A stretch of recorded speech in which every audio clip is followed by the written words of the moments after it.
1, 2, 1, 2. Ladies and gentlemen, right now, we want to bring forth to the stage a very special guest, the undisputed. Nah, son, baby. And this is another episode. Can't help but swing it, boy. Swing it, brother, swing. And this is your host. Nah, son, baby. Here we go. Microphone check 1, 2, 1, 2. This is your host, not son, baby. And this is another episode of Swingers After Dark. And I'm with my main man, Wade Blogs. And he has a podcast, a podcast for real. Not only the podcast is on YouTube, but it's also on streaming sites. And I say that to say, a lot of motherfuckers say that, they have a podcast, but it's really a YouTube channel. But he has a YouTube channel and a podcast, like an actual podcast where you could download, Words with Wade, the Words with Wade podcast. But fuck what I'm saying. It's about the man of the motherfucking minute. Wade, wait, first of all, I like, not love.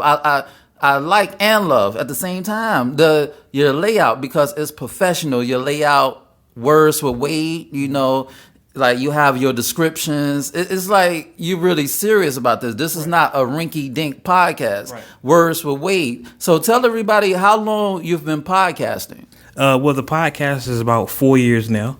I used to be a blogger, still kind of am. I've been blogging for like 15 years. Shout out to Zanga. Yeah, so a podcast is just an extension of that, just a natural direction, natural evolution. That's all. So how many episodes that you have currently? Right now, this is episode 167. Yeah, so one episode a week. Yeah, episode 167. Yeah.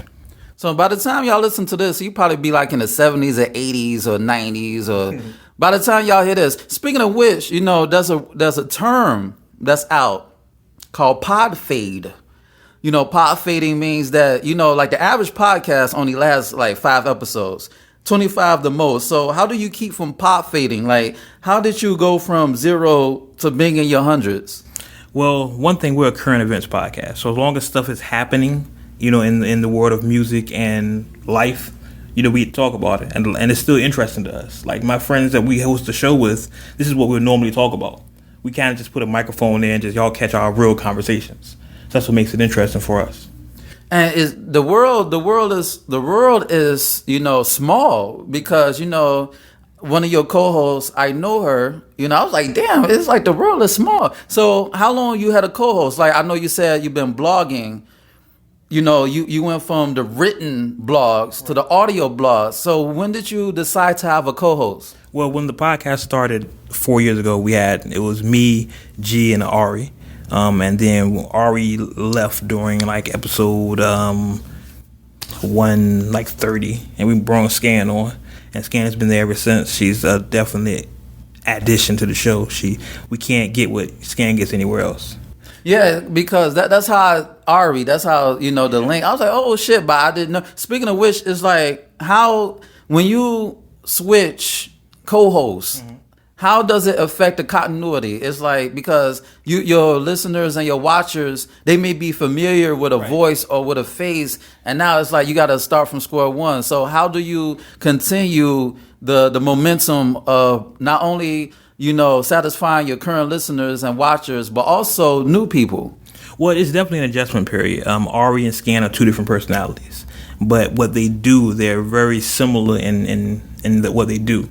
And again, we all know each other. All of us know each other. Ari knows Scan, everybody knows each other. So it's a lot of intermingling. So we all have these relationships outside of the booth.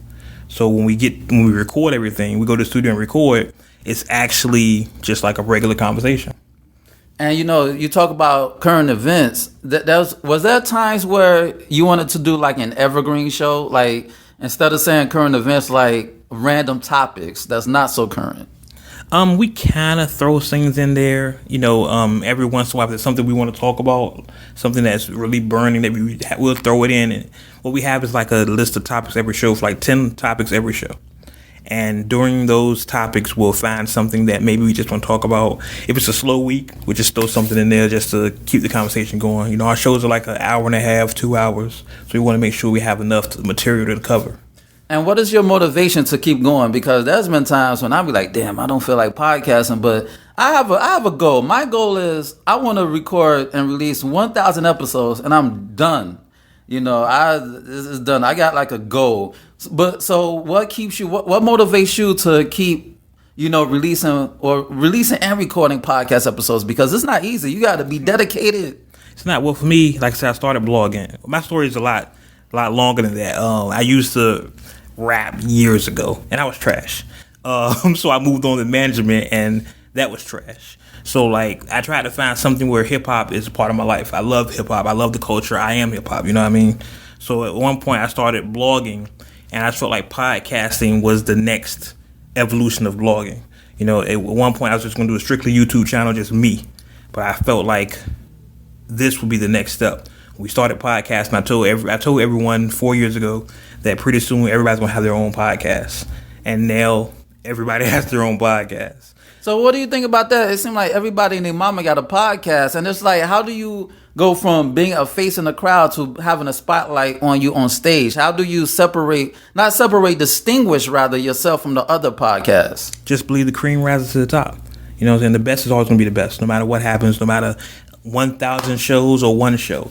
The good shows are always going to stand out, and that's what we try to do. We try to present it in a positive format, in a professional format, real polished. We go to a real studio. We pay real studio time. I have engineers. My covers are designed by real graphic artists. Like, I really invest in this like it's a real thing.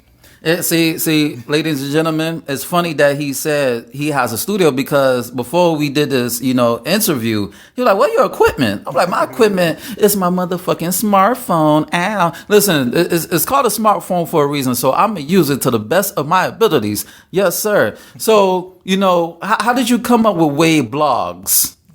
Well, Wade Blogs is when I first took the name Wade Blogs, I used to blog under the name L, because most of my names started with the letter L. But I used to go to parties and events, and I would say, "Hey, my name is L," and the first thing they would say is, "Well, what's your real name?" I'm not gonna call you L. So I had to figure out a name that people would think was my real name. And my friend, rest in peace, Jazz Fly, she would say, "You need a bigger name, something that people wouldn't say, oh, he's black or he's white. It's just a name." When I was a kid, I had a baseball card, Wade Boggs. And one day it came to me, if you add the L to Boggs, it's blogs. Mm-hmm. And what do? I blog. So it's like Wade Blogs. I believe I asked you that question. I was like, was Wade Boggs your favorite like baseball player? So that's why. But I was close though. Yeah. I was close. So what do you see yourself doing with the podcast in the future? Like in the near future, a year from now, or even 5 years? The goal is to create. A creator's always going to create. I would love to either work with a podcast network and create other shows, or even have my own podcast network and put on other shows in a position where we can create and shine a light to things that people are not familiar with. You know, there's 3 sides to every story, and I feel like a lot of times you don't get that other side. So what my podcast tries to do is say things talk about stories you might be familiar with, but give you another point of view to it. And tell them what goes into the production, because a lot of people, you know, they like deer in the headlights. A lot of people want to start a podcast, but it's like, wait, before we get to that question, how do you come up with topics? Because a lot of new podcasters, they don't know where to start. So how do you know where to start? Well, what we do every week, we have something called the rundown, like I mentioned earlier. It's 10 topics, more or less, that cover what happened during the week. What I do normally Thursday, Friday, and Saturday, I sit down and I come up with these 10 topics. And I mail them out to my co-hosts probably Friday night, Saturday, so they have time to research the topics. So Sunday, when we record at 8 o'clock, we know what we're talking about. You know, it gives us some validity. Instead of just talking about things out of the air, everyone has something to talk about. They know what's going on, and it's it flows. I think a lot of podcasters, they just think, oh, you're just sitting and talking on a microphone. But it's a lot more than that. If you want to do something with this, then you have to put the work in. It's just like if you're an athlete, you have to practice to be good. You just don't wake up and say, hey, I'm Jordan. You got to do things to do it. Same thing with podcasting. So back to the original question, like tell people, like I do everything. Like I'm a one-man army. Mm-hmm. You have a team. So how important it is to have a team? Like how do you pick your team members? Like your co-hosts? Do you like engineer everything, or do you have an engineer? Like, break that down. Okay. Yeah. I've known G for a better part of about 15 years. And that's your co-host. That's one of my co-hosts. Yeah, I have two co-hosts, G and Scan. I've known G for a better part of 15 years. I've known Scan for probably like 10 years. Wait, the light skin joint? Yeah. Oh, it's just, again, small world. Yeah, I've known her like 10 years. Her husband, her family. What we all work together. Like, G is an artist, so he raps. And he also now in the COVID era, what we do is when we record things, we send it to him so he can engineer it. Before we would just go to the actual studio and the actual engineer would, cut pops out, and edits and do all that. Now G does that. So we have an actual engineer. Scan adds her flair to it. Everybody plays that part. It's a basketball team. I'm the point guard, and I just put people in the position to be the best to succeed. That's all. We just a team. So how do people put their egos aside for the greater good of the show? That's the quote. That's how you do it. What makes sense for the show? What, in hindsight, you gotta look at it from a step back. Sometimes when you're too close to something, you can't see what's going on. So you step back and say, what's good for the show? A lot of times there's stuff I don't want to talk about. I don't want to talk about Meg Thee Stallion all the time, but she's relevant, so we have to talk about it. A lot of stuff we talk about, we don't really care about in real life. But what's good for the show? What's going to draw people in? What's going to give us a conversation? So it's really burying your ego and being open to criticism. So do you? Okay, you said that you don't want to touch on certain topics, but what about like taboo topics and controversial? Do you step on that line of possibly losing your watchers and listeners? How do you determine whether you want to touch a controversial topic? We're honest. We really say, hey, we're being honest. Because we're in a cancel culture. Like, motherfuckers will cancel you just from drinking your Kool-Aid the wrong way. So, listen, I'm surprised I haven't been canceled yet. No, we're just really honest. We're really honest with our audience. We call them Uncut Nation because my website's Uncut Magazine.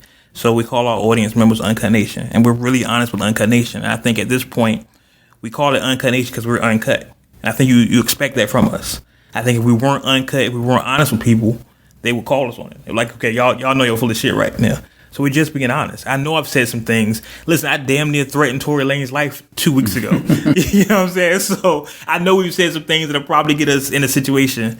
But it's the benefit of not being as big as some other podcasts where people might not be listening to it. So we can do a lot of things other people can't do. And tell people you have Uncut Magazine. Tell people all your endeavors, whether it's the magazine, the podcast, like give a rundown of those entities of media. Okay. Well, Uncut Magazine is a hip-hop website, hip-hop blog I've ran for the last 15 years. Music, news, reviews. I've done that myself. It's just me by myself. So everything on that site is me. I've written, take pictures, everything is me. I just started a comic book website, Comics Illustrated. I started that in 2000, I want to say 15. comicsillustrated.com. I do everything up there too. I'll write all the stories. Everything is me. And of course, Words to Wade podcast. So how do you find the time and energy to make sure that everything that you do is on point? Because it seems like you're a man who wear many hats. My uncle taught me a long time ago, if you're going to be a monkey, be a gorilla. If you're going to do something, do it. So if I don't have the energy to do it, then I won't do it. It's just, some days I won't post anything because it's just nothing to post. And I don't want to make anything up. I don't want to shortchange my fan base as it was. So if I'm going to do it, I'll do it. That's all. And on that note, this has been another episode of Swingers After Dark, and this is your host, Not Sun, baby. Check out my website at www.notsunblaze.com. That's www.nahsunblaze.com, and check out my ebook, You, Me, Us, Them, The Swinger Manifesto. It's on Nook, Kindle, iBooks, Google Play. Go get it. It make you say, na, ow. And shoot me an email at swingpodcast@gmail.com. That's swingpodcast@gmail.com. Hit me up with any questions or concerns that you may have. Rate, share, subscribe, and comment on this podcast. Dig. And on that note, until next time, peace. And don't kiss them hoes in the mouth, baby.